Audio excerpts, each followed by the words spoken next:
Ini kosong nih. Kosong ya. Ini saya mau masukin spidol, masuk. Masukin pena, masuk tuh.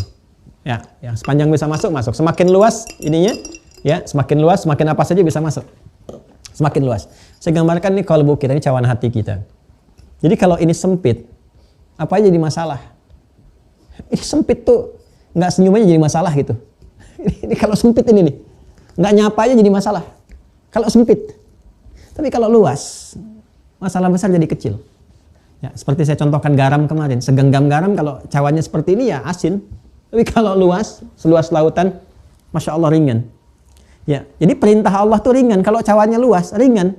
Diperintahkan sholat, ya sudah, sami'na wa ata'na. Subuh sholat. Zuhur sami'na wa ata'na. Asar sami'na wa ata'na. Jadi kalau sempit, subuh oke. Zuhur oke. Begitu asar, antara asar dengan zuhur masih dekat.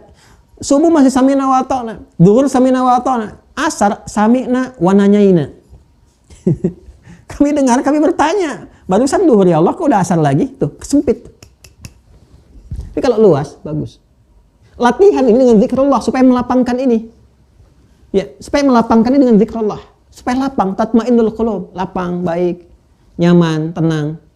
Nah, persoalannya Nabi melatih kita selain lewat salat tadi dengan zikrullah kan, subhanallah, alhamdulillah, Allahu akbar. Ini untuk melapangkan ini. Cuman bisa klik, bisa nyambung ini, ya. Itu tergantung keadaannya. Kalau maksiatnya tipis, nggak ada naktah sauda di hadis Muslim. Ya, nggak ada dalam mata pernah masuk yang kotor-kotor. Jadi nutup. Kadang-kadang nutupnya apa? Nutupnya ringan.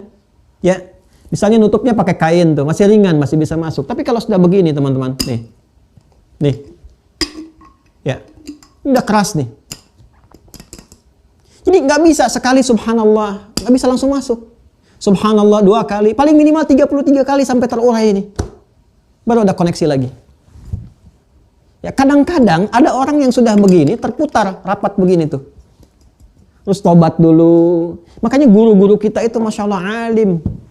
Ya, kami punya guru-guru masyayikh itu Masya Allah, Allah berikan firasatul mu'min haqqa. Ya, firasat orang beriman itu feelingnya nyata gitu, kuat.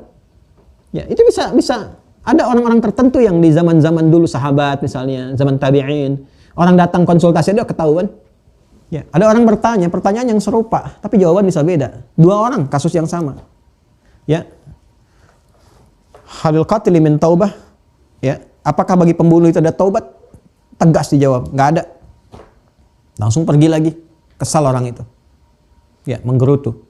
Yang kedua datang, pertanyaan yang sama. Halil qatili min taubah, apakah pembunuh itu ada taubat? Ada katanya. Udah, pergi dia, nunduk dan sebagainya.